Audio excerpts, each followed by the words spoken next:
আজকের ব্লগ শুরু করছি আমাদের দ্বিতীয় বছরের জামাই ষষ্ঠী নিয়ে। গত বছর মা বাবা মুম্বাইয়ে থাকার কারণে সেই বছর জামাই ষষ্ঠীর সব আয়োজন আমার কাকু কাকিমাই করেছিলেন। সেই কারণে আমরা কাকু কাকিমার কাছেই গিয়েছিলাম জামাই ষষ্ঠীতে। কিন্তু এবছর বাবার পোস্টিং ওয়েস্ট বেঙ্গলের শিলিগুড়ি হওয়ায় বাবা অনেক আগে থেকেই বলে রেখেছিলেন জামাই ষষ্ঠীতে কিন্তু আমাদের তাদের কাছেই আসতে হবে। জামাই ষষ্ঠীর আগের রাতে ট্রেনে উঠে গেলাম। সকালে শিলিগুড়ি পৌঁছেই দেখি বাবা স্টেশনে আমাদের জন্য অপেক্ষা করছে।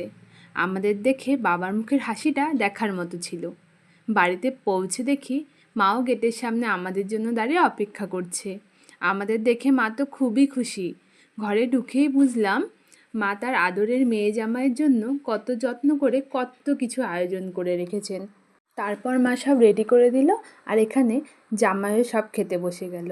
এখানে 6 রকমের ভাজা, ডাল, পটল চিংড়ি, কাতলা মাছের কালিয়া, মাছের মাথা, পাবদা মাছের ঝাল, মাটন কষা, চাটনি, পাঁপড়, 6 রকমের মিষ্টি, দই, ফল, বিরিয়ানি, স্যালাড, কোক সবই মা সাজিয়ে দিল জামাইয়ের জন্য। কিছুক্ষণ পর আমিও খেতে বসলাম।